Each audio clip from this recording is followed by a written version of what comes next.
Hello ladies and gentlemen, welcome back. I'm Brendan Lee. In this video I want to talk to you about what I'm recognizing as another barrier to learning or barrier to becoming more conscious.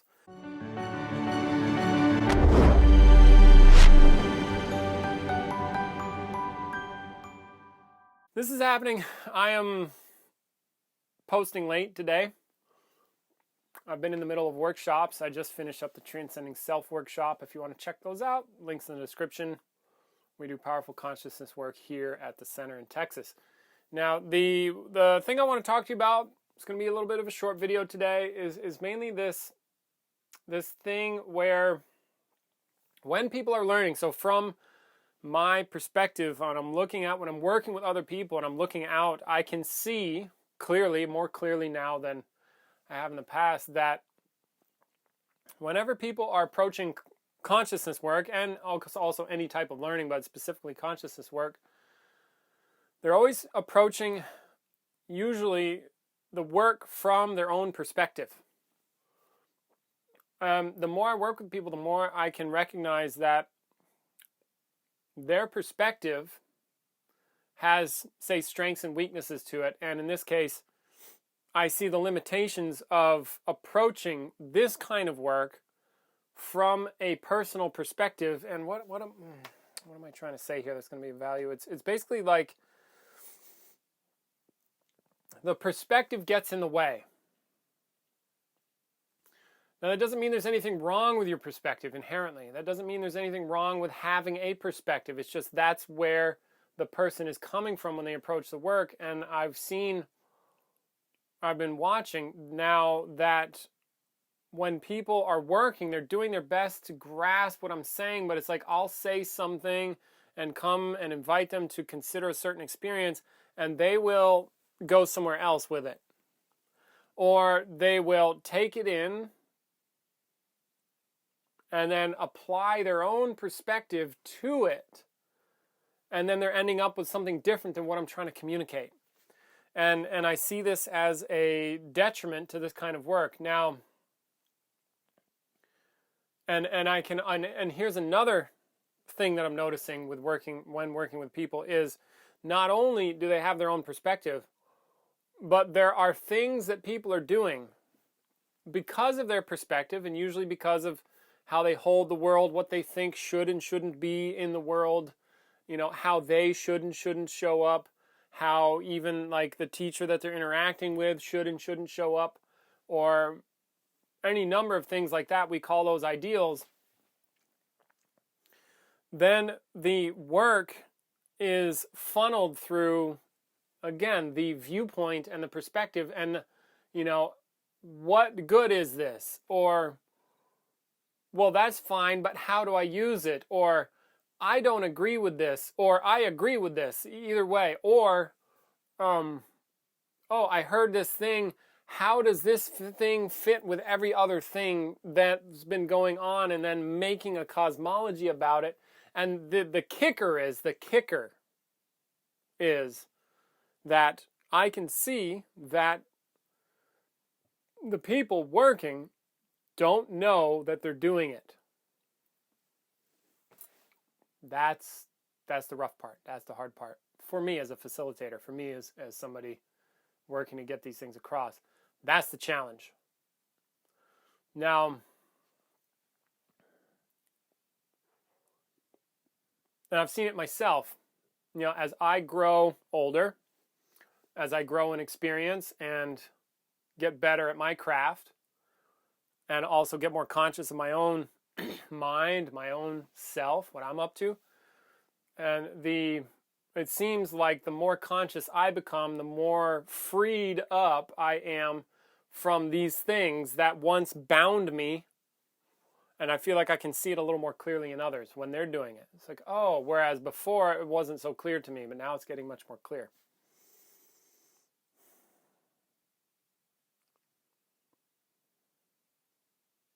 So I think the thing to do with this video, given that I assume that the people watching are interested in consciousness work, or interested in, also any type of learning. So I'm not strictly talking consciousness, but when I also teach people, say I'm teaching martial arts, and I see people trying to learn, it's again their perspective what they've got going on will influence how they approach the learning. And it seems to me that the best approach, or the most powerful one, is a type of learning that comes from no perspective. We call that here existential thinking. It's a term that Ralston coined. Peter Ralston coined that one, or I think I don't know if he coined it, but he makes reference that way. Existential thinking, which and it's like thinking from no perspective, or starting from scratch as best one can. Start from zero and then approach the learning fresh. So the learning isn't bound up or forced to go in any certain direction that is off purpose because of the unconscious mechanisms that I have running, or the programs that I have running about how reality should go, or I should go, or the teacher should go, and all that stuff. It's best to free oneself from these limitations, these limiting assumptions and beliefs. Now, how do you do that? Well, one, it's useful to be alerted to that possibility. Oh, you could have stuff going on that you don't know about that's getting in your way. Good, you start to recognize that. Then see if you can validate that in your own case, and or you start to catch yourself doing it. And if you start to at least catch yourself in one or two of these things, where you're like, oh wow, I was really holding on to a perspective, and I can see how it channeled and funneled my thinking in this direction, and it left me not open to all these other possibilities because I was so fixated in this direction. And if you can catch yourself doing that, then you'll start to validate what I'm saying, and then I'd say, okay, cool, now what else you got? Because there's likely a lot more. And so then the more you can free yourself up from this, the better. So you hear about it, and then you catch yourself doing it, and then, how do you proceed from there? Well, one thing you could be doing is asking yourself or questioning your own experience. Be like, what could I possibly be assuming right now about this or about that, about X, Y, Z?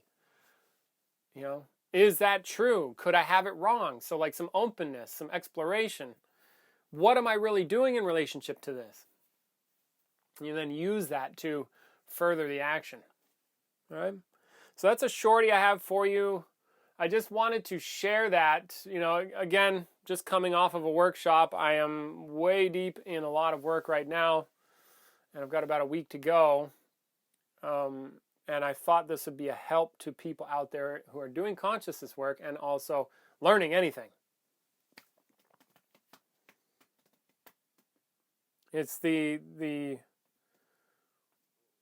yeah, and the last thing I can see, is there are these other distinctions I'm starting to make, these other undercurrents. And what I mean by undercurrents, I don't feel very articulate about this. I'm doing my best. These undercurrents are like, people have needs and wants and fears that run them.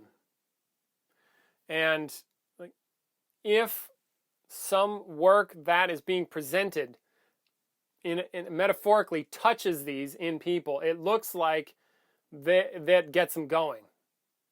If I am presenting something like over here, for example, and it happens to touch somebody's, I've heard a term like hot button issues or whatever, or something that they have that's core to them, then they will light up and they'll go, ooh, goody, like this could really help me in this area, you see, and then they'll take the presentation way in their direction.